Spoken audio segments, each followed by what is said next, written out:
Hi, everybody. Welcome, everybody, to our first floristic sessions of the day. We have two today. So Floristics is awesome. I did my own floristic study, and I'm going to be presenting today. But there's so much great floristic work happening in California. And I know a lot of people think of floristics as like this outdated science, but it's awesome and the basis of literally everything else that we do botanically. So I'm so glad y'all are interested and here today, and we're super excited. We are going to be kicking off the floristic session with two totally awesome people who I've been wanting to meet for a really long time. So Steve Matson and Howald. Thank you.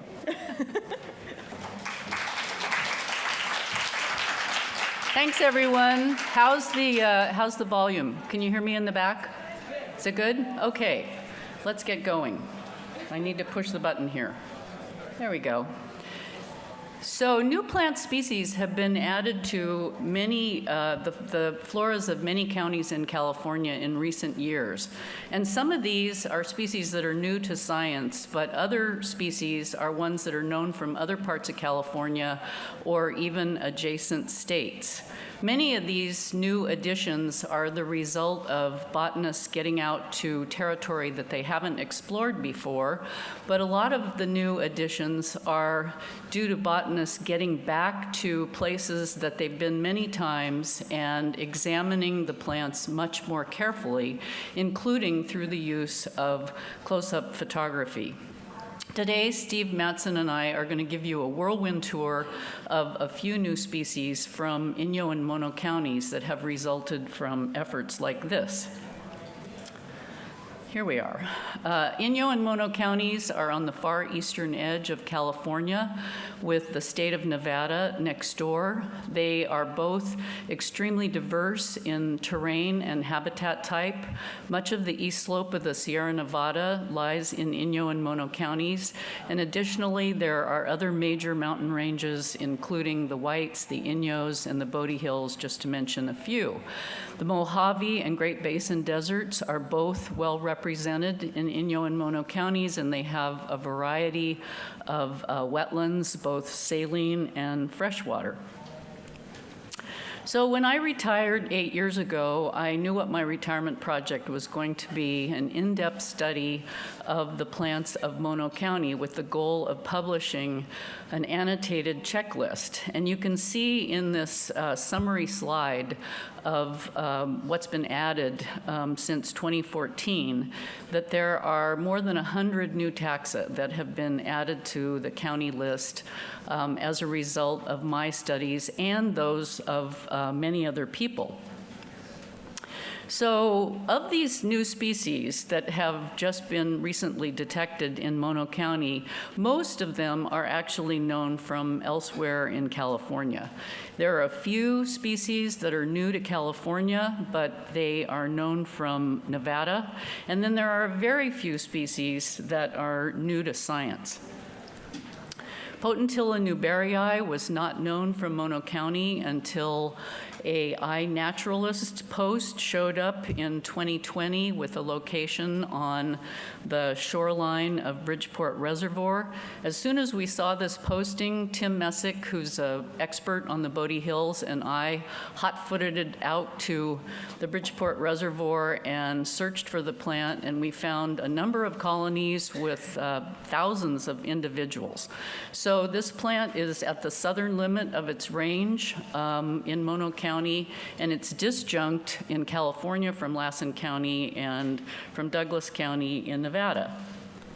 Here's a photo of the habitat, the exposed shoreline habitat at Bridgeport Reservoir. Grant Lake and Crowley Lake are other reservoirs that are found in Mono County, and Tim and I have searched those as well, but we haven't found any additional plants, although certainly there's more work to do.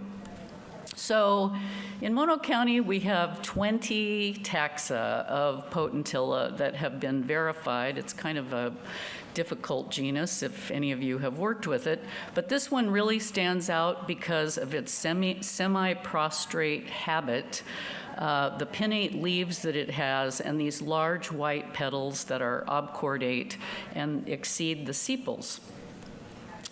Oxytropis aureophila variety juniperina was first found on a field trip that I led to the far, far edge of the Mono Basin a few years ago. Jerry Team from the University of Nevada was on that field trip, and someone found one single dried up individual of this plant that had one fruit, and the minute Jerry saw it, he said, "Wow, that is the most exciting thing that we've seen all day." So it's still the only known location in California. It's about 130 miles disjunct from the nearest known location in Nevada, and it occurs on, not in the Jepson manual, of course, and it occurs on a very specialized substrate. You can see here on the left, these are low mounds of gray clay that are covered with this chunky white gravel that Greg Stock, who is the Yosemite geologist, identified for me as silicious sinter. This is a substrate that develops underwater at hot springs. And interestingly, this location, if you're familiar with the Mono Basin at all, this location was once under Pleistocene Lake Russell, which was the much larger precursor to Mono Lake. Note those cute little fruits on the right-hand side. They might remind you of something you've seen in astragalus. And in fact, if you go all the way back to Linnaean taxonomy, excuse me, the species that we now know as Oxytropis and astragalus were in the same genus at that time. So this beautiful multicolored paintbrush also came to our attention on a field trip that I led to the Masonic Mountain area of the Bodie Hills just within the last few years. If you key this in the Jepson manual, you will get Castanea chromosa, which is our common desert paintbrush, bright red Brax. So I tried to explain this population to the people on the field trip by saying, well, maybe this is the result of multiple back crosses of, color hybrids, and, that just sounded way, way too complicated. So I keyed it again in Intermountain Flora, and this is what I came up with, Castanea angustifolia variety flavescens. Of course, I couldn't be sure, so I sent collections representing the whole color spectrum to Mark Egger, who's one of the co-authors of Castanea for the Flora of North America, and he confirmed the identification. Since this event, we've found a few more locations in the Bodie Hills. I wish I had more time to talk about this plant today, but I'm afraid I don't. So please consult the noteworthy collection item that came out in Madroño last year. So I first found this plant when I was botanizing a very large granite outcrop covered with moss beds on the Sonora Pass Road. I knew instantly that I hadn't seen this little monkey flower before, and I tried to key it out in every key that I had, but no luck. So I sent specimens off to Guy Neeson in late 2019, and within 6 months, he had published this new species. The characteristics that set it apart are the size and shape of the leaves and the pubescence of the leaves and the modeling on the calyx that you can see on the right, and some other characteristics that are in his paper. About that little bee, so this exquisite photo that Steve Matson took of this bee just really excited my attention, and I was able to identify it as an osmia, a mason bee, but then I contacted several osmia experts in California, and they all told me the same thing. Well, we can't tell you what species it is, but we can tell you that that particular bee is not the pollinator of that plant because it's a male, and male osmias only collect nectar, they do not collect pollen. So, still to be discovered what the pollinator is. This is the type locality for Erythranthe howeldi, and it's right next to the road, right next to Highway 108, Sonora Pass Road.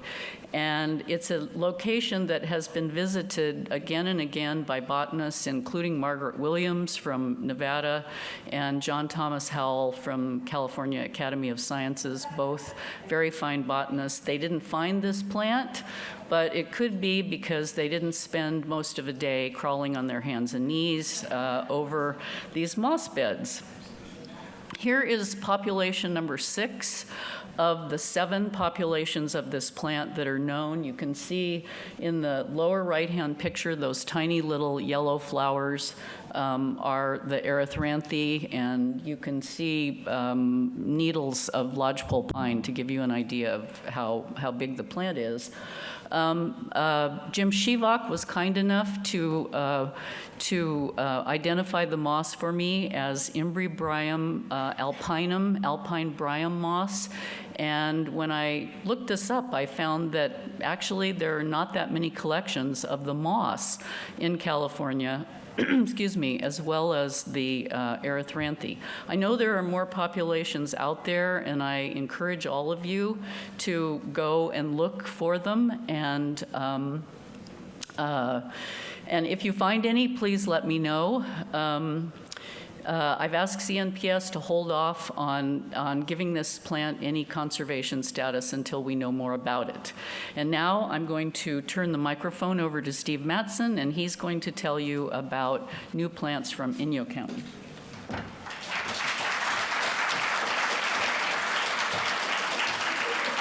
Thank you, Ann. Hi, people. Hi, my people, I call you. Anyway, I'm in trouble with notes. Anyway, I want to give a shout out first off to all the amateurs and dilettantes and autodidacts in the room who hope to make some kind of contribution to this great endeavor of botany. And so I've been sort of involved in noticing certain plants in Inyo County, and so I wanted to kind of run through those. But first, I have to admit, I sometimes struggle with botanical nomenclature, so that when some people talk about like trichomes, this is what I think, and now you all will too. The first two taxa were actually discovered by Matt Berger, and some of you may know him from he's made a splash on social media, and I think he's off in the Appalachian Trail now or something like that, from what I can tell. He found two new things. First was Erythranthe bergeri, which it was interesting because according to iNaturalist, I met him in Big Pine, or just north of Big Pine, and I showed him a type locality for a certain plant. Anyway, 2 hours later, he went and found this thing. 6 months later, Guy Neeson published this new plant. Then, 2 months after Matt found this plant, he found another one up off Horseshoe Meadows Road, about 9,500 feet, in another crevice in granite. Now and then, it was incorporated in the Guy Neeson article in the fall of 2020. But most of my talk will be about the Nemocladus taxa from Inyo County, and if hopefully I'm sure all of you read the Madronia article in 2020. If you haven't, you can. So anyway, she described and researched a number of new taxa within a group called the Sigmoideus complex. She segregated one, which she named Nemocladus eastwoodii. This happens to be one of my pictures from the Eureka Valley. These plants are so small. This one is probably 1 to 2 millimeters across, according to the description. hard to find, hard to see. Another species was found in the Owens Valley, on the sandy floor of the valley. I'm not sure if she named it after me, after some shipping container she saw on the freeway, something like that. But anyway, this is much bigger plant. This is 2 to 3 millimeters across. It's enormous. But it's short, like this. And I took some people there today on a CNPS field trip, and we actually got to see this thing. It had been missing since 2000. I hadn't seen this in 2019. It was so dry. Some of these are all sort of very sort of ephemeral annuals. Actually, I went out and watered a section to see if I can get them to come up. It didn't help. Another a brand new taxon was named after Jim Moorfield, who's been studying the flora of the White Mountains of California and Nevada for a long time. He'd been noticing something, and I think he'd been in contact with Nancy. He'd seen something that looked like a relative of this, but was a little bit different. This is an existing taxon, Nemocladus orientalis. But he found something a little bit different, and Nancy named it after him, Nemocladus moorfieldii. Those are my finger at the bottom. Once again, not something very small, but it's very. I think it's very distinctive. It's one of the prettiest ones, I think. You can see the glass rods, but the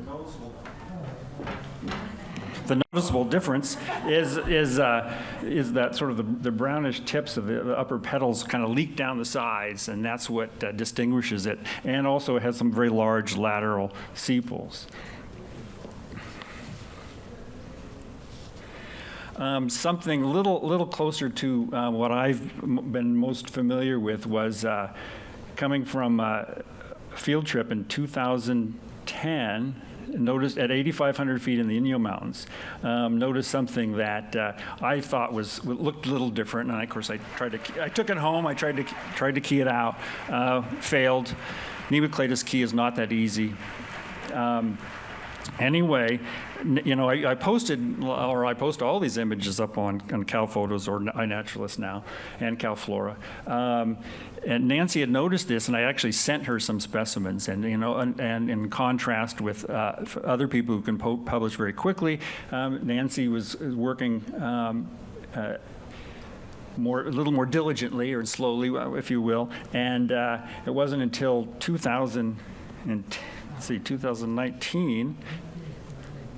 And that's another close-up from that time, in 2010. Once again, a little tiny thing. And then 2019, nice wet year. This friend of mine, and friend of some of yours, Aaron Schustef, was visiting, or was planning on visiting, and wanted to find this undetermined Nemocladus, an unnamed one. And he said, and I said, it was probably too early. And he says, oh no, well this guy, M.D. Purdy, happened to post a iNaturalist observation, and you can't really see the pictures very well. It's a terrible screenshot. But anyway, he had found it, and so I said, oh my God, that's it. And so I contacted M.D. Purdy. It turned out to be Martin Purdy, at that time a seasonal botanist for Inyo National Forest, and we made arrangements with him to go visit this population, which happened to be much closer to Big Pine, where I live frequently, and so we went up and visited this population. That's Martin, and that's Aaron, and it was at some point I contacted Nancy, and she said, okay, you go collect some of that, and that'll be the type specimen. And I go, and I don't know, a little bit nervous, I have to collect a type specimen. It's like, I'm probably going to blow it. Well, I think I did okay. Anyway, so, they did get sent off, and Nancy incorporated that specimen and other observations from that year in her work, which is in Madronio, and you can all read that. Anyway, it was an interesting day because it was snowing a little bit while we collected that plant, and then went further on. And these are just more close-ups of the plant in the ground. Spectacular. Those lower petals with the purple lines are very distinctive. This gives you a sense of the size. Once again, 2 to 3 millimeters across. also has glass rods. And then finally, I just have one map here that's showing the distribution of Nemocladus morphildii, which is stars, and the Nemocladus inyoensis in the triangles. How are we doing on time? We're good. 1 minute. Okay. So that's pretty much, I think, that's pretty much it. Okay, done.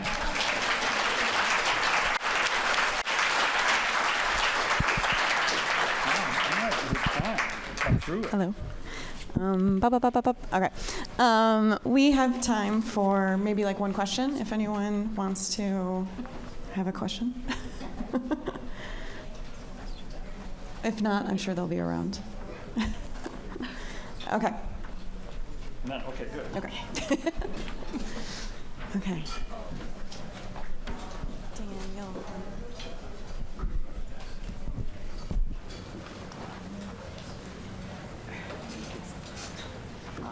I guess I could have just used that microphone. I don't know. So thanks everyone for being here. So next up is Daniel Donovan presenting on his vascular plant flora of Lad Canyon in the Santa Ana Mountains in California.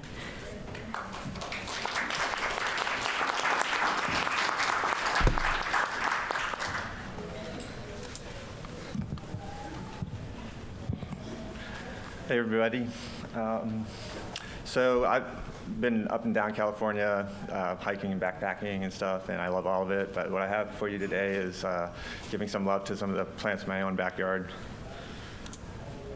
First things first, the most important slide. I want to thank especially CNPS for the student research grant, and then the OC chapter's Charlie O'Neill grant pretty much covered my research costs. Thank you all very much.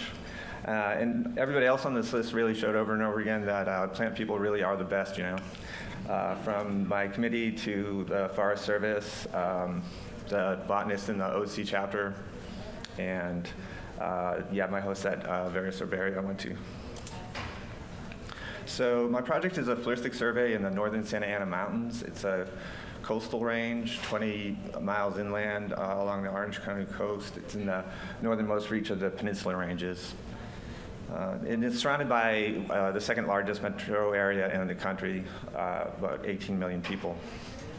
And as you would expect, the Santa Ana Mountains have been pretty well explored, but there are still pockets in there that really haven't seen much exploration at all. So my study area is essentially the Lad Canyon watershed within the Cleveland National Forest. It covers 1,800 hectares, just going from just over 4,000 feet at Pleasance Peak. Is there a pointer?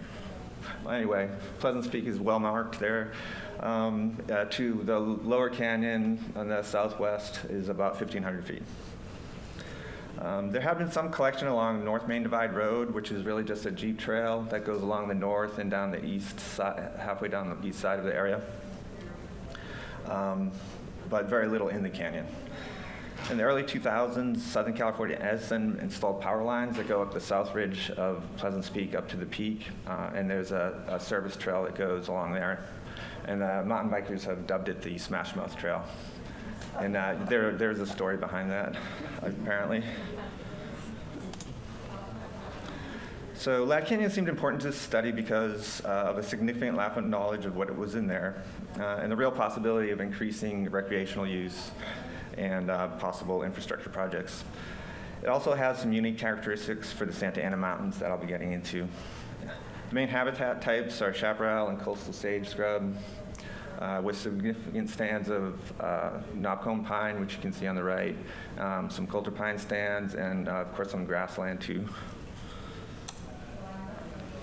Riparian woodland is another important habitat, including big cone Doug fir, canyon oak, coast live oak, sycamore, big leaf maple, occasional cottonwood, and a couple kinds of willow. I included this western pond turtle here. I would see them in the lower canyon. It's a vulnerable species, and it's kind of indicative that it's a healthy ecosystem that we have in the riparian in Lad Canyon. And these riparian cars were main routes through the canyon, and as you can see, sometimes it was rough sledding. My goal was to thoroughly cover the canyon by visiting every square in a 1 kilometer grid. The project area covers all or part of 29 squares. And these are most of the routes that I took. I visited 28 of the 29 squares over 79 trips, including more than 60 solo trips. And I started collecting in the summer of 2020, so I basically just had drought years for the project. And the terrain is pretty steep, as you can see, especially dropping off the ridge down into the canyon. There were 282 voucher specimens previously collected in the area. They were mostly along North Main Divide, like I was saying. Also, there used to be a Ladd Spring Trail in the eastern part of the area that was about a quarter mile that dropped in, and there were a couple dozen collections there. And then after Southern California Edison put in the power lines, there was some collection since 2000, mostly by other Cal State Long Beach students. And these are my collections. And I should say here, too, that I give some thanks to Ron Vanderhoff, who's here, who helped me get access across private land in the Lower Canyon, which was a huge help. I also used iNaturalist extensively to document a species that I hadn't vouchered, that I had already vouchered.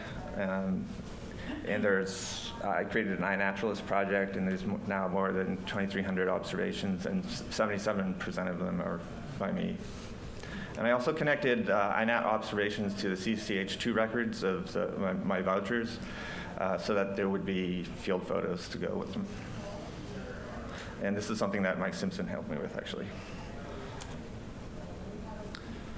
So the checklist now has 324 taxa. 9 are based only on previous collections. I think this is a fairly complete list considering the size of the area, even though I had drought years while I was collecting. Some more numbers to break it down for you. And of course, these 5 families are common throughout California, these top families.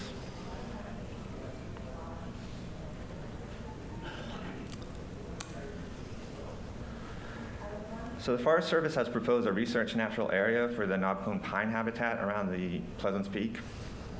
Research natural area is designated to protect good examples of particular habitats for education and for research.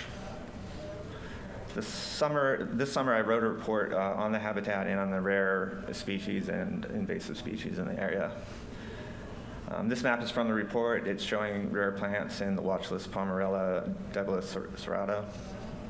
And the polygon in the northeast of the map shows a large population of Lepikinia cardiophila, which would be good for to be included within the boundaries of the RNA. So an ecologist at Cal State LA studied the knobcones around Pleasant Peak in 1973. Saying that they were associated with serpentine soil and they benefited from coastal fog that came into the canyon. So to review a little, serpentine soil includes low levels of calcium and high levels of magnesium, which interferes with calcium uptake, and it includes toxic metals as well. Vogel wrote that the steep topography to the north and south of the canyon funneled wet marine air into the canyon. And it's true that if you go up there after a morning fog, the trees are soaked and dripping wet. So the knobcone stands are quite healthy. You can see in the picture on the left the serotinous cones of the tree. And on the right, you do see the effects of the serpentine soil with stunted trees with yellow needles in the middle of the outcrop, and the healthy trees are in the background. So serpentine is interesting because it is a source of endemism in California. This photo shows a knob of serpentinite to the west of Pleasance Peak. And the area of serpentine soil throughout the area is about 200 hectares. So the nearest serpentine to here is about 150 miles north, and It matters because the small area and the isolation of this serpentine limits the amount of endemism you'd expect, kind of the way you see with island biogeography.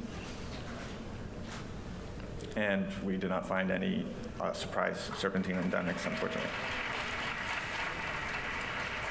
So half of Lad Canyon is part of one of the largest areas in the Santa Ana Mountains that has never burned before. And most of the project area actually hasn't burned since first 70 years. The normal fire frequency in Chaparral is considered to be about 30 or 70 years. 3270.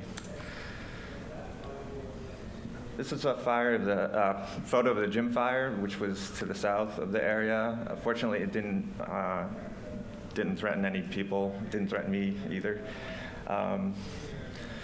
So what would we expect with these long fire intervals? What effect on the flora? First, there wouldn't, of course, be any fire followers.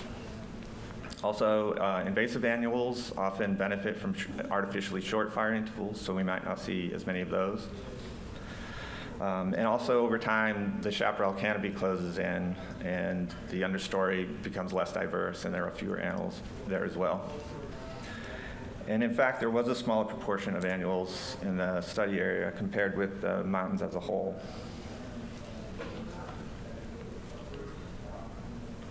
Now, this could be because of the long fire intervals, but it's also true that I was collecting during a couple of drought years, so there's some confounding factors there.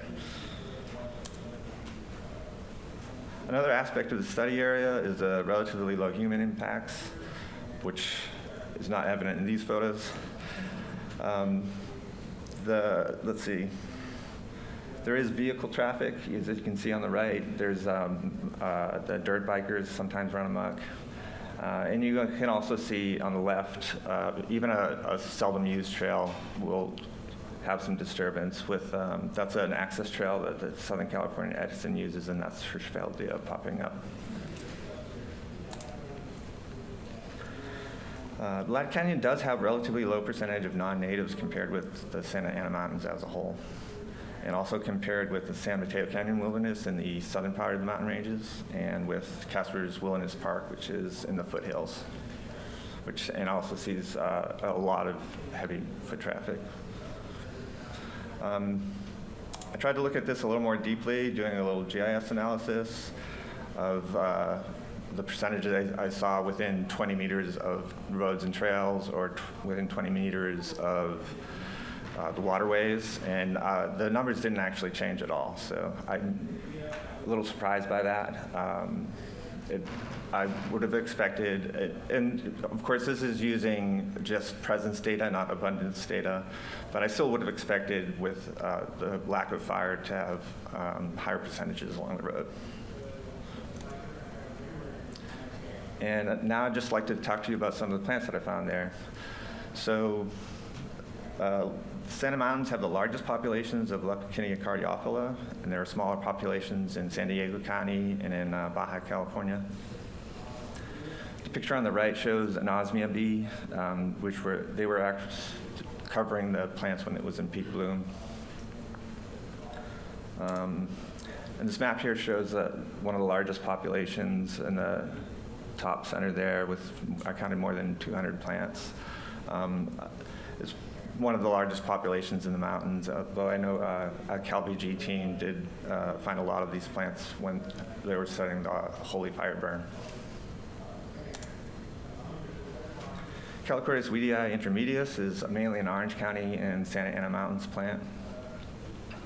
It's intermediate between Calicortis plumberi to the north and Calicortis weedii to the south. And the purple that you see in the flower there is the influence of Calicortis plumberi. I think I would have seen more of these if we had had some rain. Monodella hypoleuca intermedia. I found seven populations of these. Its distribution is also mainly in the Santa Ana Mountains. It was found in riparian forest, in coulter pine stand, in mixed chaparral, and oak chaparral. It can be pretty small and inconspicuous when it's in the oak chaparral. It's possible there's more of this around the mountains than we generally know about.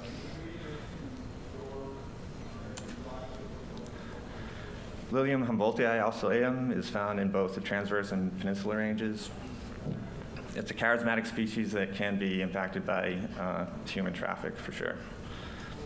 I counted about 500 in just the main fork of the canyon, and I estimate there's more than 1,250 in the canyon as a whole. This is probably the largest population in the Santa Ana Mountains, so there's the Hot Springs Canyon population is also big. And it had not been previously recorded in Land Canyon.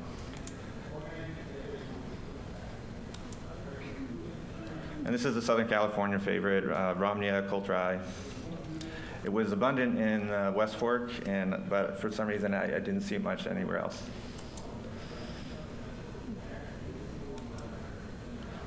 Rhinotropis cornuta fishii is also found throughout the transverse and peninsular ranges, and it's very, very common in the area, and it's in all kinds of habitats. It's found pretty much everywhere.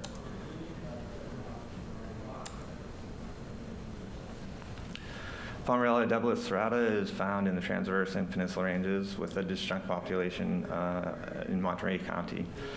The populations I saw were tiny, and there were just a couple of them. This one does not have a CNPS ranking.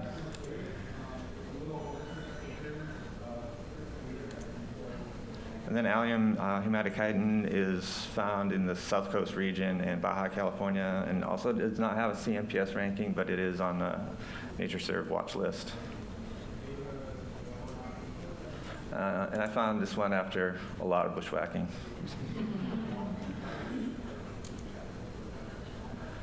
So this one's an interesting hybrid between C. eleganthes and Ceanothus populosus. That's Ceanothus populosus on the right. The glands resemble the marginal glands of Ceanothus eleganthes, but the shape of the leaf is oblong and the margins curl over the way Ceanothus populosus does. Also, the glands come over onto the adaxial surface, not all the way, but it's intermediate between Ceanothus eleganthes and Ceanothus populosus.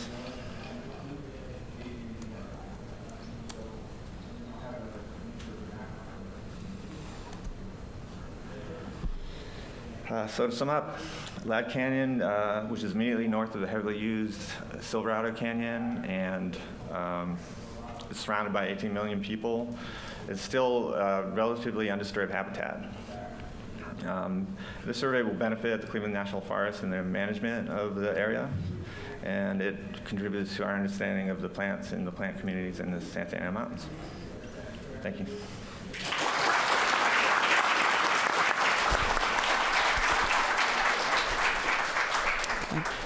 Okay, we have time for some questions, if anyone has some questions.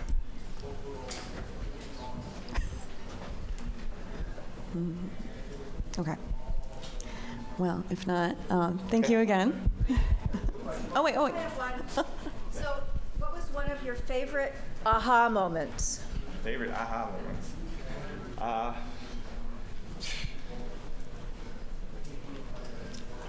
I'm stumped. Honestly, the Palmarella in the riparian area was a beauty. It was a beautiful setting. It's a beautiful flower, and that was a kind of a moment too.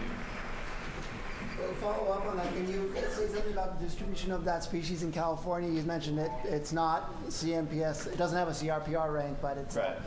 What is its distribution? It's in the transverse ranges. It's also in. Sorry.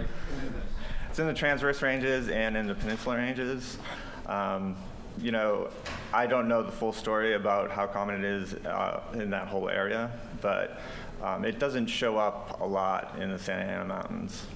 And you know, the populations I saw was like 2 square meters, and it was just two populations entirely. Is that the one that's got a disjunct distribution in Monterey? Yes, that's the one. Yeah, I can zoom back, I guess. This one here.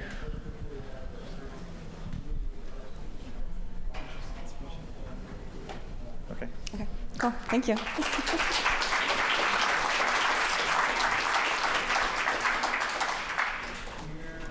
Okay. Okay. I'm just going to do it from here. Okay, so next up is David Magney presenting on the rich flora of Ventura County, California. All right, welcome. Just a quick note on I forgot the new genus on that, the Pomerella. The type locality is in Ojai. In Ojai, Ventura County. Hence the Ventura County flora. So I'm going to talk to you about the research that I've been doing for Ventura County. I've been studying this flora for a very long time. I want to catalog the vascular flora and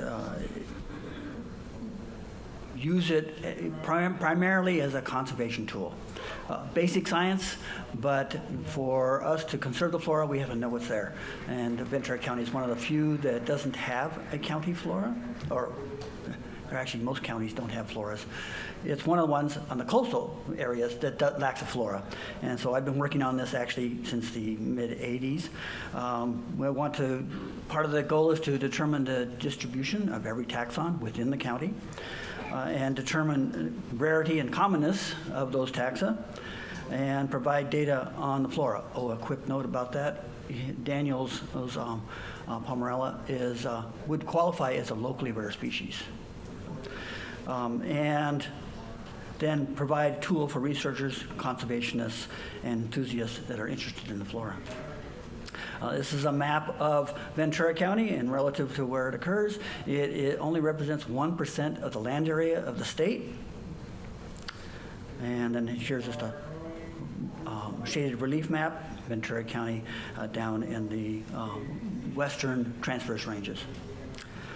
Another map showing the county and shaded relief. The geography, it occupies 4,806 kilometers, or 480,000 plus hectares, which relates to 1,855.6 square miles, or 1,187,612 acres. It's twice the size of the state of Rhode Island. It's 26th in size for other counties in California. As I said, 1% of the land area of California.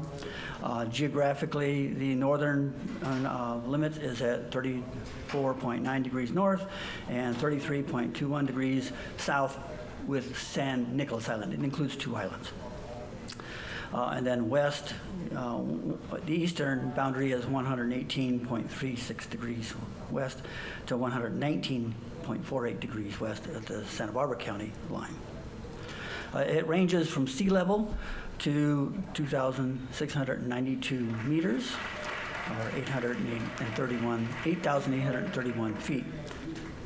So it's quite a good elevation range. And geologically, it doesn't have any serpentine, which is really interesting. But it contains Precambrian metamorphics and igneous rocks, Cretaceous and Cenozoic and Holocene sedimentary formations, Miocene volcanics, and fluvial and aeolian landscapes, and then of course a number of rural habitats. Statistically, we have 160 families. Now notice I put in here, as I continue the research, I find more taxa, and so the number keeps changing, and so a flora is never done.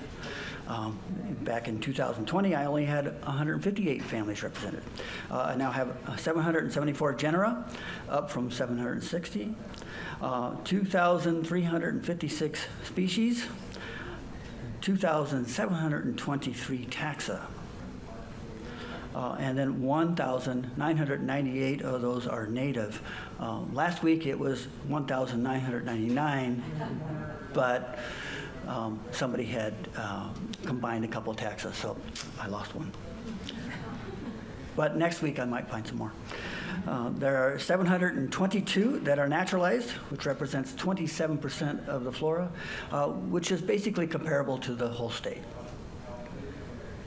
We only have 6 endemics into Ventura County that are strictly endemic to Ventura County.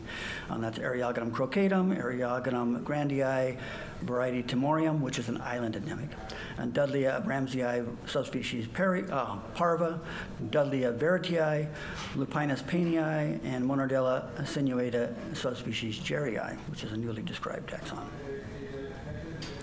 We have 340 common taxa. So, and I'm using a metric of 30 populations or more as determining that's common. That's within the county. And then yet I have 1,203 that are considered rare at the county level. And I'm using the NatureServe's global state ranking of G1, S1 to determine that. And that also includes the G2, S2 rankings for locally uncommon, uncommon, locally rare versus locally uncommon. So 2,671 of the taxa, 90% of the flora are actually supported by vouchers. I'm still trying to find those additional 3%. But that's continuing to climb as we go out there and look. And right now the flora is supported by over 12,000 voucher specimens. About 3,500 are mine, the rest are from others. And this is how it ranks for all the states. Of the 50 states representing, Ventura County represents 39th in position. Well, that's pretty dang rich. You can see on a scale of things, not all the states are listed, but they're all there in that ranking. It actually ranks second to number of taxa in the state of California of all other counties, with San Bernardino being first. And somebody mentioned that San Diego should have more. Well, it's actually less than 100 less than Ventura County, but those numbers are 2014 for San Diego County, so maybe there's more. And this is representation of the richness of each family, as is typical, and you've heard from other flora studies, Asteraceae number 1, Poaceae 2, and Fabaceae number 3. And so it's similar to the rest of California counties and probably the state, the country as well. These are the top genera in the county, with Eriogonum being the winner with 62 taxa, Lupinus next with 41, Phacelia with 39, Astragalus with 34. That includes one of our rarest species, the Ventura marsh milkvetch, Astragalus pycnostachius variety Lanosissimus. Not endemic to Ventura County, although it's the only extant population left in the world is in Ventura County. Then we go Gilia, Cryptantha, Carex, Trifolium, Allium, Atriplex, Juncus, Acme spawn, and Ceanothus. So it's a pretty good number, and those are just in the top 23 or more. And then here's a graphical representation of that as well. Eriogonum, definitely a winner. And surprising, I looked at that, and it actually beats out Kern County, which I thought was very surprising. Major habitats in the county include chaparrals of many types, oak woodlands, pinyon juniper woodland, coastal and desert scrubs, and coastal dune habitats, mixed conifer forests, yellow pine is the dominant, and then grassland / herblands. And then we have a variety of wetland habitats as well. And so you put all these things together, all these different habitats, and the geographic location. It's location, location, location. It is also contributing to the fact that it's in one of the 5 biodiversity hotspots, Mediterranean climate. Its geology is varied enough, even though we don't have serpentine. And then tremendous topographic gradients from sea level to subalpine on Mount Pinos. And we have northern Holoarctic and southern Madotertiary floristic contributions, which that adds to it. And if you look at that map of where Ventura County is, we have desert influences, we have northern coastal and Sierran influences, a connection there. It's like a nexus. And then, of course, the southern connection as well. and then that diversity of habitats present within the county. And I think contributing to that, in fact, it's in the transverse ranges, and that sets it apart from the rest of California, besides other Southern California. Well, where are the transverse ranges? Santa Barbara, Ventura, Los Angeles, and San Bernardino and Riverside counties. The rest have ranges that trend north and south. And we've got 2 islands, Anacapa Island and San Nicolas Island, so that's going to contribute to the floral richness as well. And focusing on rare plants, I touched on that a little bit, and using, one of my projects that I'm doing is identifying locally rare species, focusing on county levels. For Ventura County, I have this very long list that I've done for the Channel Islands chapter, and then using the NatureServe rarity rankings. I didn't want to create any new definitions. I just used those existing ones and then apply it to the county level. And one of the basic questions is, well, is the county too small? Because the NatureServe system is used in the states. Well, remember, Ventura County is twice the size of Rhode Island, and Rhode Island uses it. So therefore, at least that's one justification. There's a whole state that uses it that's half the size. So I think it's appropriate.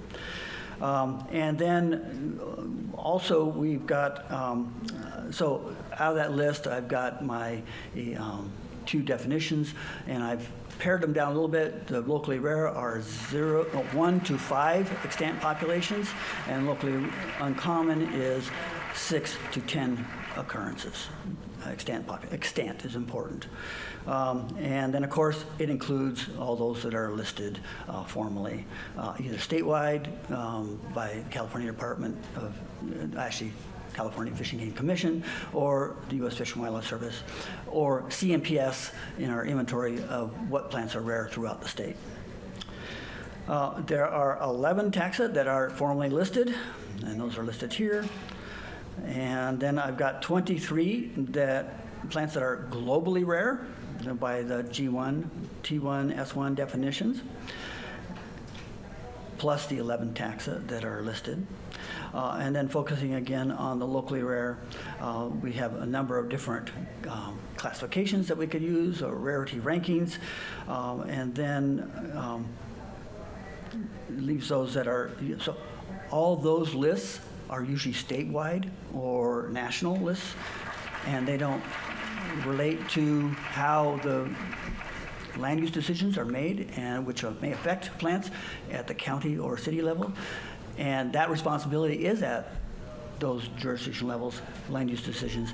Therefore, we need to know which species are rare locally so that we can say, hey, this project is going to affect something that's rare in this jurisdiction, but we need to have that information to do that. And so this knowing the flora is absolutely necessary first, because you can't determine how many populations you have until you know the flora.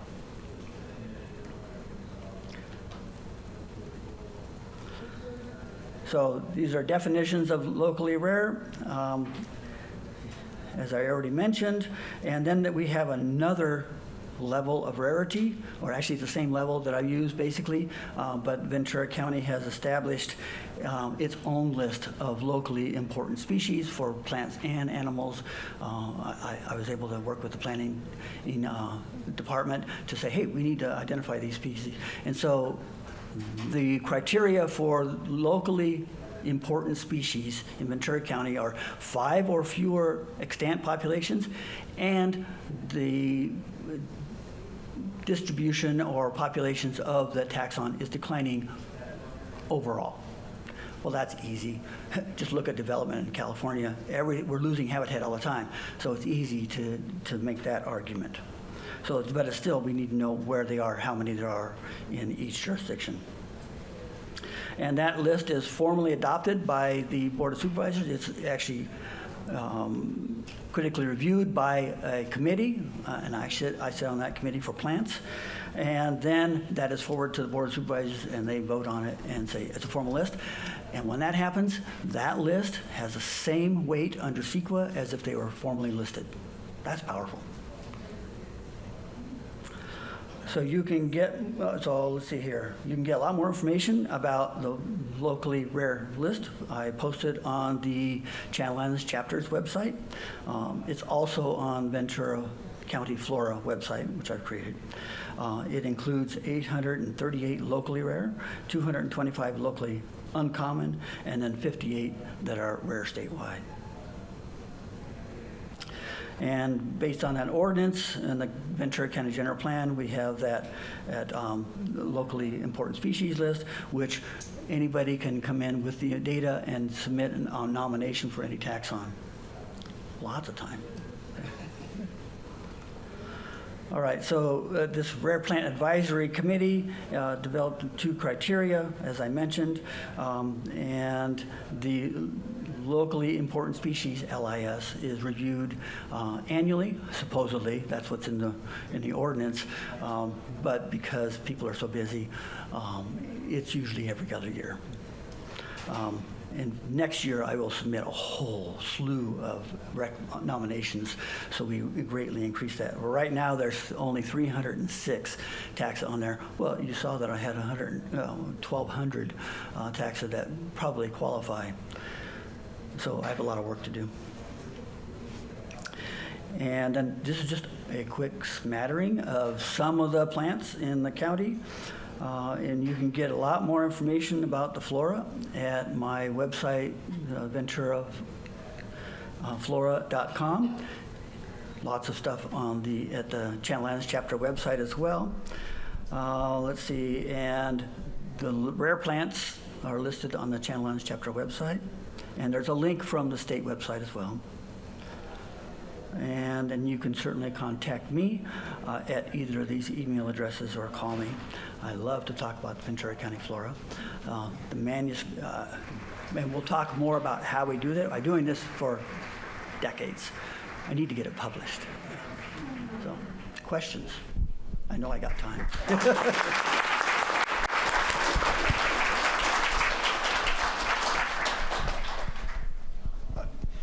What's the history? Was there an older printed flora of Ventura County? Or? There's no floras of Ventura County at all, other than the checklists that I've printed, published, not printed. The only flora, there's 2 floras that are part of the county. Dry Lakes Ridge, which was my senior thesis, I did publish through the UCSB Herbarium in 1985. And that's just a very small area. And then the Ventura River Estuary was another publication work that was done through UCSB Herbarium, and I was just one of the people that worked on that. Otherwise, no floras of the county. Now, Peter Raven and Thompson published the flora of the Santa Monica Mountains, but that includes 2 counties or portions of 2 counties. So no, we need one.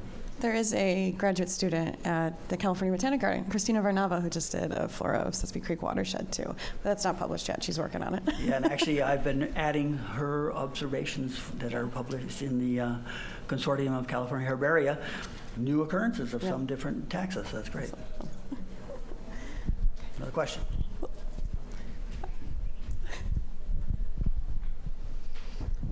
So can you comment on the next step once something is declared or once species are declared on your locally rare species list? What happens after that? So there's my list, which I try and get people to use, try and encourage consultants to do. I don't think I've read a bioassessment yet that has referred to that list. So there's still a lot of more work to do. They do have to mention the locally important species that is listed by the county. But so the first step is understand the distribution of the taxa that occur in the county. Do they meet the criteria for adding to the list? And that's 5 or fewer taxa. Now, for my list, I have the 2 categories, locally rare, locally uncommon, so up to 10 extant populations. And then for submitting to the county, they have an actual form that you fill out for your nomination, and you want to provide them with all the distribution information and why it is threatened and declining regionally. Once that gets submitted, it comes to a committee, which I sit on, that we kick it around and say, hey, well, I know there's additional population someplace or something like that, and then we say yay or nay, and then that gets moved on to the Board of Supervisors. And then they vote on it, and it gets added to the list.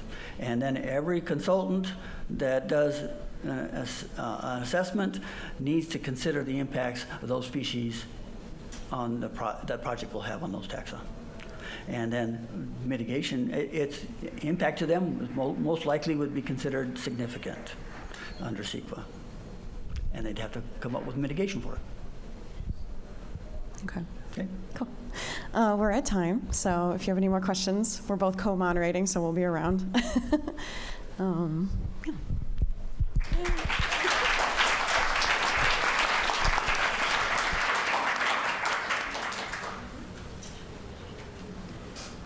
Nina's going to introduce herself. Yeah, that's okay. Hi, my name is Nina House. I am I just finished up my master's at the California Botanic Garden in Claremont, California, and I'm going to be presenting on that research today. So it's a vascular flora of the Manter and Salmon Creek watersheds in the southern Sierra Nevada, Tulare County, California. So it's a long title. But yeah, so this work is finished, and I'm in the process of publishing it and getting it ready to go. So I know I'm kind of preaching to the choir here, and a lot of you know the Sierra Nevada, but just for a little bit of context, Sierra Nevada is a hotspot for endemism and plant diversity in California, even though it makes up only 1/5 of the total land area of the state. It contains over half of the plant taxa that are present here. And as you know, there's a lot of plant taxa in California, so that's a lot of plants in just one mountain range. And this includes a lot of really awesome charismatic plants too, like the giant sequoia, which you can see pictured here with my goofy dad. So knowing all of this and for so many other reasons, I decided to do my own floristic study in the Sierras, and you can see it marked in the southern Sierras by that white point at the bottom of the map. Zooming in a little bit, so I am at the California Botanic Garden in very East LA County. You can see down there. And then if you mark your time by audiobooks like I do, it takes about 5 hours of an audiobook to get up to the study site in the Southern Sierras. And then zooming in even more, so the study site's marked by this red outline here. So if you know Kernville, California, it's just northeast of Kernville on the Kern Plateau, entirely located on the Sequoia National Forest. It is marked by 2 watersheds, the Salmon Creek watershed and the Manter Creek watershed, pretty much split right down the middle, with the Salmon Creek watershed on the west side and the Manter Creek watershed on the east side. The Manter Creek watershed is almost entirely located within the Domeland Wilderness. The lowest point in the study site was the Kern River Salmon Creek confluence at about 3,400 feet, and the highest point in the watershed is Soretta Peak at almost 10,000 feet. Both of those are located in the Salmon Creek watershed. So yeah, just to say, the part of the study site is not on the Kern Plateau, and that's what's in the Kern River canyon. And so a couple of places that are worth mentioning, Big Meadow and Horse Meadow are 2 popular places for camping, hiking. They also have a lot of cattle grazing that occurs in these 2 meadows. Manter Meadow also is a popular hiking destination.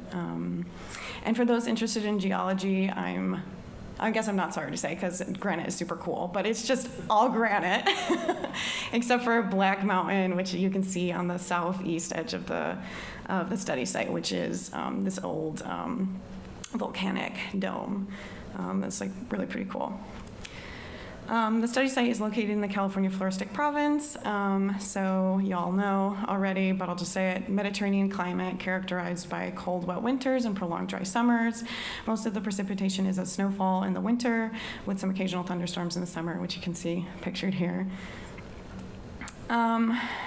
we all know that we're in this crazy drought, right? But I really, doing a floristic study during a drought poses its own challenges. And I just wanted to like show these next couple of pictures showing like the state of the drought, or at least like of the snowpack in the study site. So you can see Big Meadow marked, and these next, they're all satellite imagery over the study site, all around the same date in 2019, 2020, and 2021. So 2019, if y'all remember, super bloom, great year, lots of snow in the Southern Sierras. And then, oops, whoa, I just gave it all away. It's supposed to be this big dramatic thing. 2020, there's less snow, and then 2021 was really pretty abysmal out there. And 2020 and 2021 were my main collecting years, so unfortunately I missed the super bloom year by a little bit, but still some awesome plants out there. And then with drought can come wildfire. So the McNally fire and the Manter fire are the two fires that have occurred in the study site. McNally fire of 2002 got just into that top northwest corner of the study site.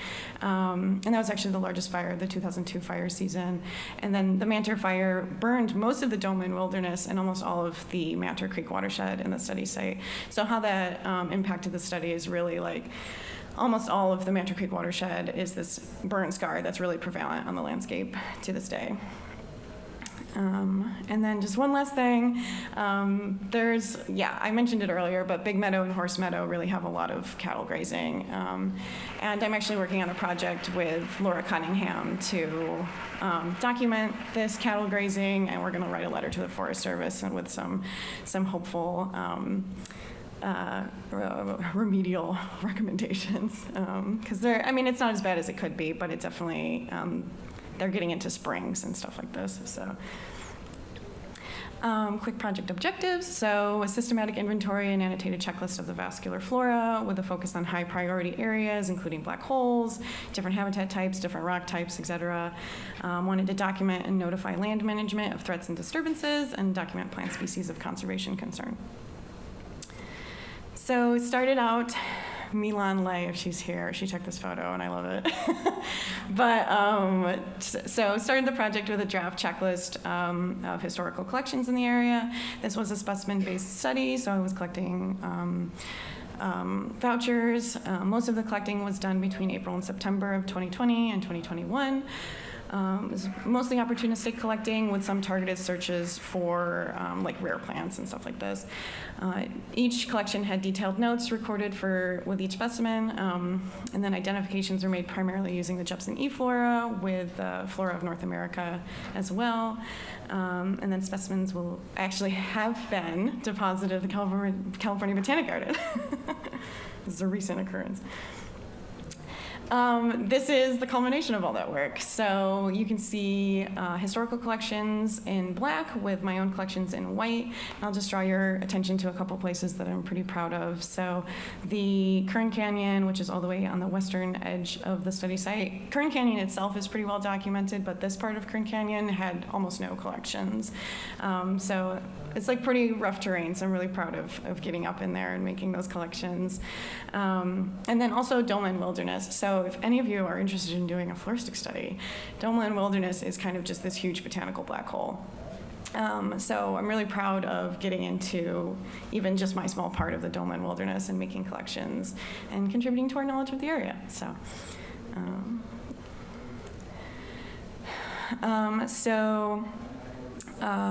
There was 1,142 historical collections made in the study site. I made 1,412 over the course of my study, so that more than doubled the number of collections in the study site. Of the historical collections that were made, 242 of them were in the Domeland Wilderness. So I made 571 in Domeland Wilderness, again, more than doubling the number of collections made there. And how that broke down into the numbers. I know you want the numbers. So 595 minimum rank taxa were documented in the study between historical and my own collections. So 451 of the minimum rank taxa were collected historically, so that means I added 144 new species to the checklist. And where that mainly was down in the Kern Canyon section and then in the Dolman Wilderness. And there were new non-natives found and stuff like this in the meadows. 107 were not relocated, and there can be so many reasons for this, right? Like the drought and, can't be everywhere at once and like all of this, so. Top families, so fits trends. None of this is very surprising. So Asteraceae, Poaceae, two of the largest families in the world. Cyperaceae, we had a lot of these large montane meadows, so lots of carex, lots of grasses. Polygonaceae, Eriogonum is one of the largest genera in the North American West, and especially in montane regions, so it makes sense. And then Brassicaceae is also a very large family. And I had a lot of Bochara and a lot of non-native brassicas, Sensitive taxa, so there were 28 sensitive taxa in the study. 27 of them were collected historically, so I added one new one to the study, and that was Angelica kellii, which is a 4.3. About half of so the ones that are in bold here are ones that I was able to either originally locate or relocate from those historical specimens. So about half of those were not relocated, and again, there can be so many reasons for that. Including they just might not be there anymore, but and more research needs to be done in order to be able to actually say that. But of the ones that I was able to find, so we'll run through those really, really quick. So Fritillaria pinetorum is a 4.3 that was actually on the eastern edge of Big Meadow, and I found it the first year of the study and then went back and it wasn't there the second year, even though I went at the same time. So this is like a high cattle activity area, so I'm not sure if the cattle had something to do with this, or maybe it was just super dry that second year and it just didn't want to come up. But I was really excited about this plant. Your star plant, Carocostea murray, is a 1B.3 that was in the southern edge of the Dolman Wilderness in the study site. Really awesome, Asteraceae, and Naomi Fraga and I actually made a seed collection of this plant for the California Botanic Garden seed bank. So, awesome. Viola pinetorum, subspecies Christia, is a 1B.2, and I will make a hot take here. I do not think this deserves to be a 1B.2. So we have a student at the garden right now doing a flora in the Paiute Mountains, and then also Steve Matson mentioned Marty Purdy earlier, but he also did a flora there. He was up near Bishop, and this plant is like in all of our study sites and like pretty common across them. So something's going on here. If anyone wants to do some work on this too. And then finally, Silenia perta is a 4.3 that I found in like lodgepole pine area at the southern edge of Big Meadow. Really cute little plant, and I wanted to show this one because of that cool photo that I got. There's like this like grub eating a mite on a rare plant, and it's just it's just the circle of life happens on rare plants too, and it just shows how cool they are. Non-native taxa, so 33 total non-native taxa were collected in the study site, so that's about 5% of the flora, which is pretty low. 23 non-native taxa had been documented historically, so 10 were newly documented in the study site. And of the top, these are all of the families that were represented of the non-natives, and Poaceae and Brassicaceae were the two largest, which is fits trends seen across the state. They are also the two largest non-native families in California. And then this is just showing where those non-native taxa are. So you can see that they're mainly along roads, along trails, around the meadows, and they're also at lower elevations in Kern Canyon. And this makes sense. So non-natives tend to be climate generalists, so they're going to occur at lower elevations more so than at higher elevations where they tend to drop out. But where you do see them, like I said, is along the trails where there's human and cattle activity. And then Domeland Wilderness, there was definitely substantially less, again, just around trails and meadows. And then where there were non-natives not on trails and meadows, it tended to be Bromus tectorum, so makes sense. Endemic taxa, so 102 of the taxa were endemic to California, 37 endemic to the Sierra Nevada, and 21 endemic to the southern Sierra Nevada. And one of my favorites was the Pinus balfouriana subspecies ostrina. Specifically, subspecies ostrina is the one endemic to the Sierras. And this is the foxtail pine, super charismatic, awesome plant, closely related to Pinus longeva, the bristlecone pine. And so not only is it endemic, but the population in the study site is the southernmost population for this plant. Super important to be looking at these like edge of range populations because they're the ones most likely to be impacted by climate change, human activity, et cetera. So I was really excited about checking out how this population was doing, and happy to say it was doing great. All age classes from young to old. In 2021, Naomi Fraga and I did observe some yellowing of the leaves, so which is probably just drought stress. So continuing to monitor the population is important. But right now it seems to be doing okay. Some noteworthy collections. So Gentiana newberrii variety Teogana is this super cute, awesome plant that Robert Comito and I found in Big Meadow. And this was a southernmost range extension for this plant by 40 miles. It was previously collected by Mrs. Joseph Clemens in 1910, but she did not identify it to variety, so it still counts. And then Angelica Callii was that new rare plant that was found in the study site. So it's a new rare plant for the study site, and it's also an eastward extension by 16 miles for the plant. So pretty cool. And I saw this in the field, and I was just like, oh, whatever, APAC, I'll figure this out later. And then I got back, and I was like, oh no, I don't have any photos of this. So thank you, Steve Matson, for everything you do. And then, so that's the project's wrapped up. I deposited the specimens at California Botanic Garden, and they're now being mounted and imaged and everything. So it's very exciting to be walking through the herbarium workroom and see work happening. Thank you to all of these wonderful organizations for funding this project. And then, of course, thank you to all of my field assistants who made the project fun, productive, and ultimately got my mom off my back so I wasn't all by myself. Yes. And thank you to all of you.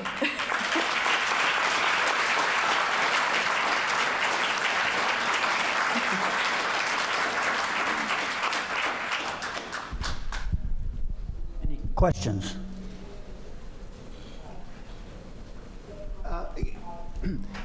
Was the trailhead for getting into that part of Domeland Wilderness from that western edge of your study area? Is that how you got into Domeland Wilderness there? You can get into Domeland Wilderness from, well, at least that part. Or was that the closest location? Is that how you were accessing that part of your study area? You can get in from Big Meadow. There's like two trails, like a southern and eastern Manter meadow. You can do like a fun little loop trail, and you can backpack in, and it's really beautiful. But there's also, honestly, this was a pretty, Domeland Wilderness is like rugged and a little harder to access than like the Salmon Creek watershed was, but it's still in terms of accessibility, I think it was not that hard. Pretty easy backpacking trip, good trails. The Forest Service is doing great work. Any other questions? Looks like a really great project. You mentioned the foxtail pine, and I was curious. You hinted at the problems being on the edge of the range, and that the species seems to be doing pretty good now, but you're going to continue to monitor. Mm-hmm. What would you do if it wasn't doing very well? That's a great question. I would tell the Forest Service for sure. That would probably be my first action. Well, first I would go to my advisor Naomi and be like, what do I do? But then, I would probably end up telling the Forest Service, CNDDB. This plant's not listed or anything. I think I think it has some sort of red list number. But if it were to be really severely impacted, I think it could be a candidate for listing. But not at this point, I don't think, unless we have all of this stuff going on with the Joshua tree. So this is setting a whole new precedent, right? So. But Forest Service. There's trails going through there, and there's like, I didn't mention this, but there's pretty popular trails for like OHV going through, like mountain bikers and stuff. So it doesn't. Actually, Travis Columbus went up there to do a collection for Eriogonum polypodum, and he got into like a little bit of a tiff with some people because they were like going off trail and they were like smoking cigarettes and throwing them around. So, yeah, I don't know if there was like too much impact, it might, that trail maybe should not be used for OHV, but right now it seems to be okay. Yeah. To continue in the management direction, even though it's a floristics talk, I was curious if you'd expand on your grazing management recommendations and if you ended up working with the RangeCon to change their monitoring and management out there. Totally. So that's like kind of next steps with that project.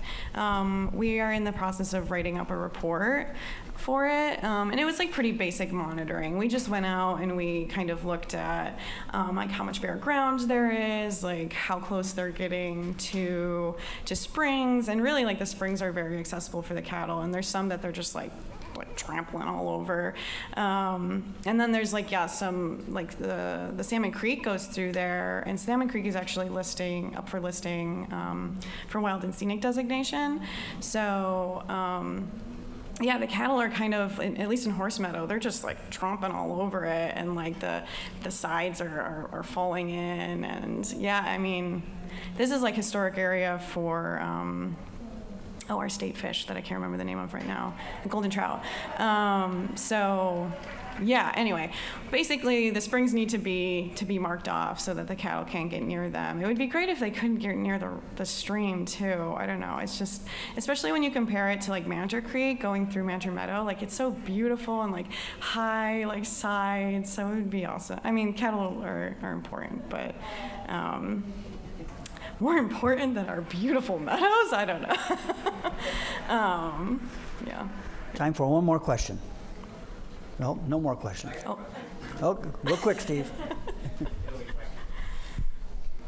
And it's partly, I'm amazed that you expanded the collection so greatly, given that Ernest Twisselman was around there, but Yes, he yeah. did a lot of his collecting on horseback. And I'm just wondering if you were doing overnight backpacking and collecting, and given that most plants occur right next to roads and stuff like that, just how was that trying to carry a plant press and all your equipment? And Oh, I do have opinions about this. Yeah, no, Twisselman did. Actually, Twisselman and Howell were the main historical collectors in the area, and they both did great work. But yeah, I definitely did backpacking mainly I would backpack into Manter Meadow and then do day trips out from there. There's also Little Manter Meadow, which is just east of that one. So I would backpack into those two areas and do some that's really like, it would have been a lot harder to do. Actually, yeah, Kier, I don't know where Kier went. Yeah, we did a pretty crazy day trip into where we like hiked down into like Manter Creek, and that was a long day. I definitely prefer to just backpack in. But yeah, carrying the plant press, I would usually, my field assistants are great. I would be like, please, can you carry a second field press? So then we would like divvy up the weight, and that was good. But yeah, it's hard to backpack with a field press. I mean, the current field press is great, but we definitely, I don't know, need to figure something else out. It's hard, yeah. Great. Let's thank Nina. Yeah.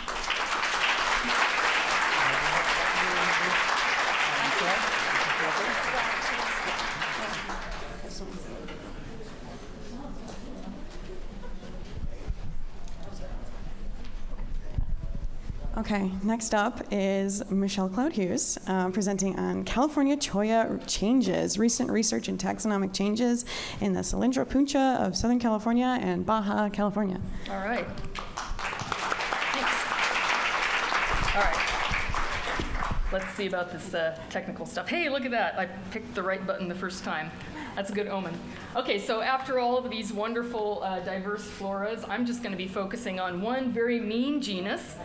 I'm going to be kind of updating you on the research that my fellow choillistas and I have been doing in Cylindra puntia and some of the name changes that have resulted from this research. Although for this talk, I'm just focusing on the chollas of Southern California and Baja California, our research really encompasses the entire tribe, and so we've made additional changes outside the realm of that region. So the choyas themselves need very little introduction, especially if you've spent any time in our California deserts. They are the cylindrical stemmed members of the subfamily Opuntioideae within the Cactaceae. The number of taxa within the genus depends on, of course, whose authority you follow. My personal list is 53 taxa, including the infraspecifics. And the origin dates that we have here are from our 2019 study, and they agree pretty well with previous studies. And these show that the genus Cylindropuntia originated somewhere in the vicinity of 10 million years ago, kind of in the Sonoran Desert, Chihuahuan Desert interface region, and that the genus expanded and diversified along with the deserts through the glacial and interglacial cycles and all of that geological excitement that happened along the western edge of the continent. And the choyas went particularly nuts in Baja, and there are 28 taxa that we know of. I'm sure there are more hiding down there. And that makes a lot of sense, given, and we've also seen this rapid diversification among the Cactaceae down in Baja in other recent studies, including, if you haven't heard, our mammillaria, all of our mammillaria species are now Cochimia. So surprise if you haven't heard about that yet. And this rapid diversification in Baja is really not too surprising when you consider the extreme complexity of Baja, its topography, its geology, and all of these things that just give plants an enormous number of potential niches to exploit. In California, we have 11 species of Cylindropuntia, soon to be 12, which I'll talk about a little bit. And 4 of those have CNPS rare plant status, which I hope in the near future will increase to 6. These are our non-rare choyas, beautiful beasts. And here are our rare taxa, including down here in the lower right. This is the cryptic beast we're working on describing in coastal San Diego County. And on the off chance that you have somehow missed hearing me blab about my baby, Cylindropuntia chuckolensis, which we described back in 2014, currently with a rare plant rank of CBR, considered but rejected. But that needs to change because it's a very narrow endemic, and its populations are just getting hammered by the ongoing drought. And that's something that we've seen in a lot of other choya species as well. So Chucky was the newest member of the elite gynodioecious hexaploid Cylindropuntia club, with its 66 chromosomes and about 38% of the individuals producing pollen sterile flowers. And this is an example of a correlation that we see a lot in the Cactaceae between polyploidy and various forms of dioece. And both polyploidy and hybridization are extremely important in the Cylindropuntia, very important evolutionary drivers in that genus. There's been some cool research recently on some of the other sexy hexies. In the Floris Rentaria lab at San Diego State University, represent, they have recently found that Cylindropuntia wolfii, which we believed was gynodioecious, is actually fully dioecious, although cryptically so. And then just last year, Mike Mayer and John Redmond published a phylogeny that included some of the polyploid choyas. So we're starting to kind of take a look at the origins of some of those. One other recent change that we made back in 2018 that was based solely on morphometrics, but since then the genetics have corroborated this, is that what we were calling Cylindropuntia acanthocarpa subspecies coloradensis is not, in fact, statistically significantly different from the typical species. So any of the buckhorn choya that you find in California can safely be called subspecies acanthocarpa. In 2016, we finally got a chance to delve into the genetics of these things with Lucas Major, who was then at the Desert Botanic Garden in Tempe, Arizona. And we used a gene skimming approach to produce a whole plastome phylogeny for the entire tribe. So this was Cylindropuntia, Grussonia, and the lone weirdo Micropuntia pulchella. We limited, and this, by the way, was the first whole plastome phylogeny published for any clade within the Cactaceae, so that was kind of cool. We limited this first phylogeny to diploids to avoid the issues that I mentioned with all that polyploidy hybridization. So this was 32 Cylindropuntia, 8 Griersonia, and the lone weirdo, Micropuntia. Cylindropuntia came out monophyletic, yay, we always like it when that happens, with 6 major clades.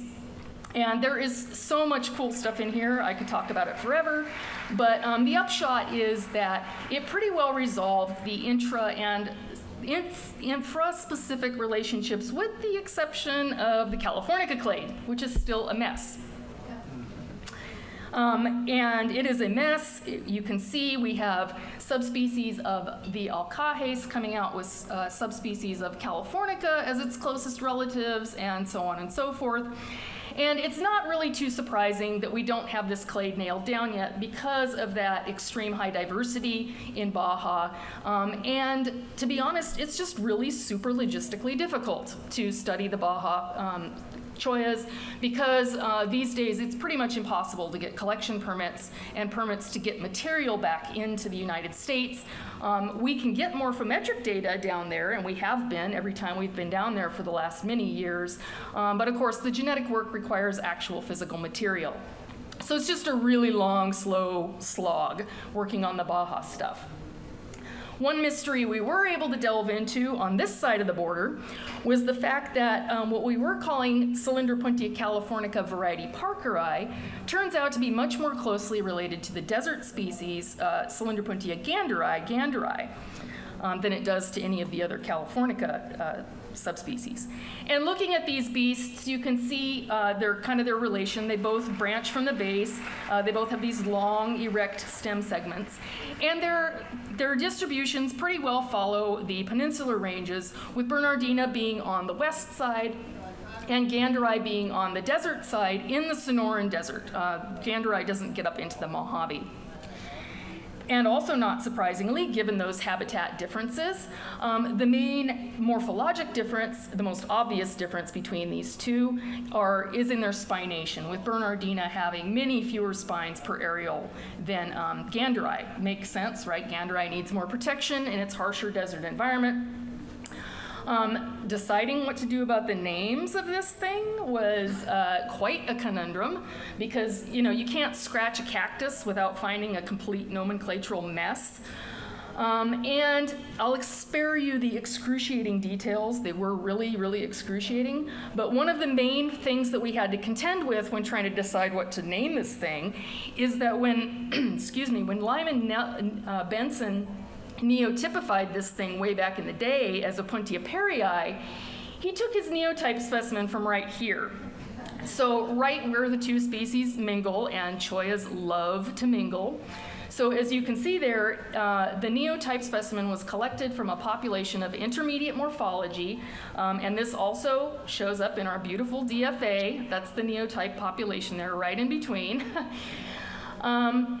Yeah, so we had a lot of discussions. We also, in the process of all this, discovered that Benson published this neotype with an incorrect collection number and an incorrect accession number. So that was just tons of fun to untangle. After much discussion of the code, delving into the details, bugging the heck out of Conchi, we named it Cylindropuntia bernardina. That's its name. Amen. While we were working on that, we started finally delving into this undescribed cholla down in coastal San Diego County that had been on the local botanical radar for quite a while. And when we started looking into this, I think it was in 2018, these were the three populations we knew of. And so we thought we might be dealing with a super narrow endemic, very, very rare cholla. Which would not be surprising. Down in Baja, there are tons of these really narrow endemic chollas restricted to like 1 or 2 islands or even a single canyon. You got Cydrosensis, Santa Maria, Libertadensis, San Filipensis, which is one of the sexy hexies, by the way. So we were thinking we were dealing with something really super narrow. But then several months ago, surveyors with the city of San Diego found another population of it up here, so expanded a little bit. It would not be at all, I expect there are probably pockets of this scattered throughout this coastal San Diego region. So when the city workers found this, they posted it on INAT, which is where I saw it, and I got in contact with them. I also went up to verify the identity and got in very painful contact with it. But now based on those city surveys, I've got some more populations to go check out, hopefully this winter. So this unknown beast has a lot of characteristics that indicate that it's probably largely clonal. It grows in these large, indistinct clumps. The stems are easily detached, as evidenced by my elbow, and the fruits are mostly sterile.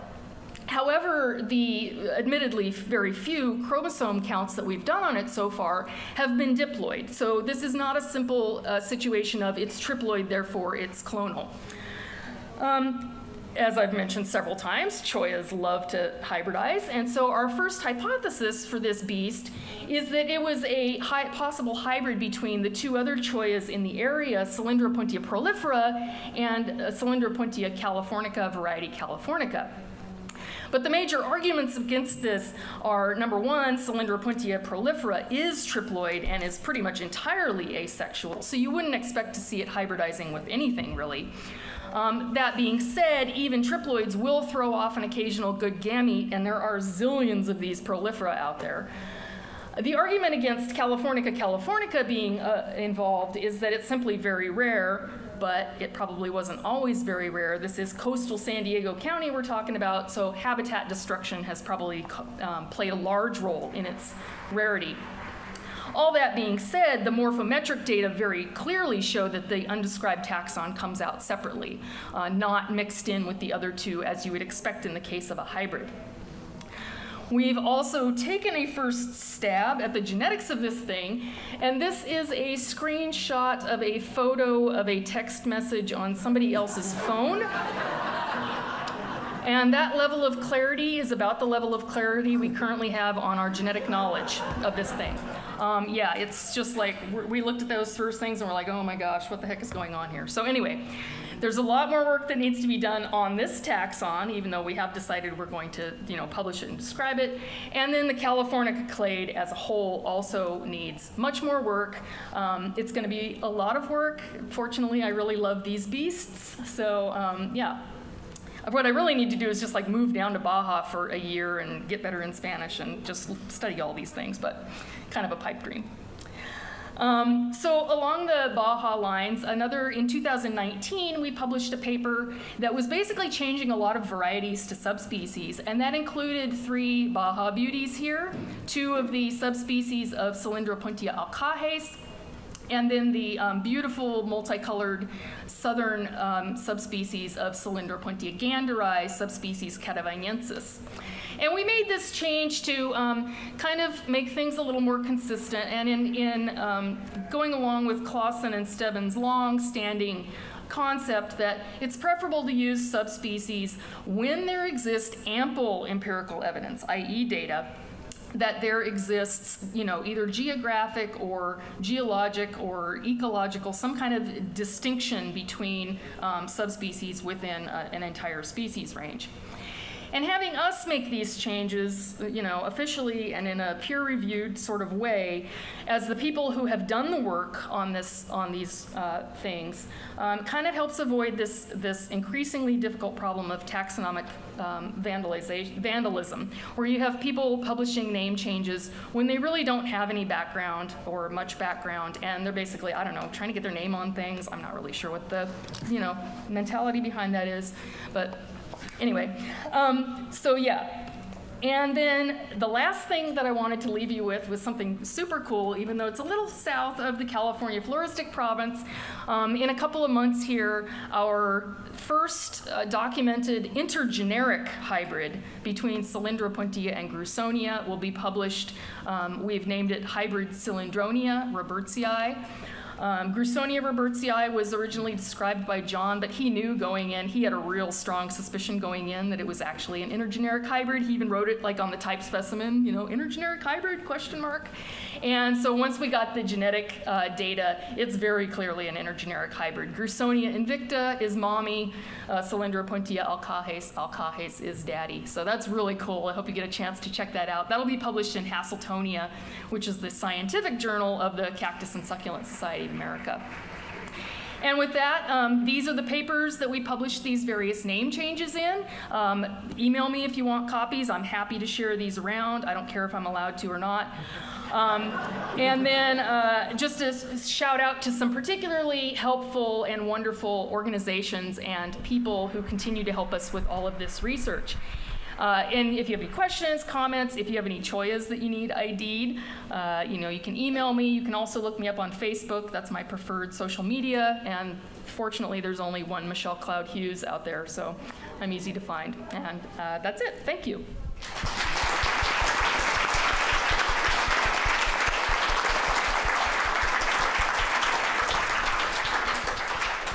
Okay, questions? Yeah. I feel like I left stuff out, but hopefully I didn't leave out anything too major. Important question. How many times have you been impaled by a Cylindropontia? And have you considered using that and making a dichotomous key on that? I'm actually really good at not getting impaled. That deadly thing was probably one of the worst I've ever had, and it's probably been, 10 years. I've been studying Cylindropontia heavily now for 12 years, and that's probably the worst that's happened to me in that amount of time. So I'm pretty good at avoiding it.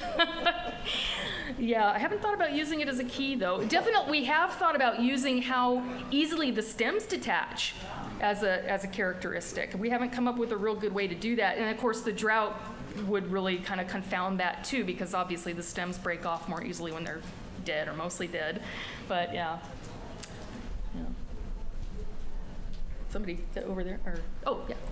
This is just a comment and a frustration. I've been working with an herbarium that needs to be updated and stuff, and I just wish that there was like a database that we would put all of the nomenclature changes into, so that like it's online or something. So if anybody wants to work on that with me, that would be cool. Yeah, they're definitely important. And one thing Mark Baker and I are really try to stay on top of is when we make these changes, we try to get out there and annotate, like physically annotate. I mean, we've been to US, we've been to the Smithsonian, we've been Brit, we try to just go to all the Missouri, just try to annotate all the specimens. So. Hey, thank you for the talk. I'm just wondering, what authority Arizona follows since they use Opuntia for all the chollas? No, I know there's been confusion about that. And most of that confusion comes from looking at horticultural sources, because the ornamental and the horticultural, like at the Botanic gardens and stuff, they tend to be way behind on the nomenclature changes. Opuntia and Cylindropontia, those genera were separated in 1935. So there is they are not each other's closest relatives genetically. They do not form hybrids, even if you try to do it in the greenhouse. So yeah, they are separate. It's just a matter of the, things catching up. I don't know, Opuntia has fewer letters, so maybe people don't want to make a bigger name. You have to buy longer tags. Anyway. Okay, so that's a wrap on, we're over time. Michelle will be here. Sorry.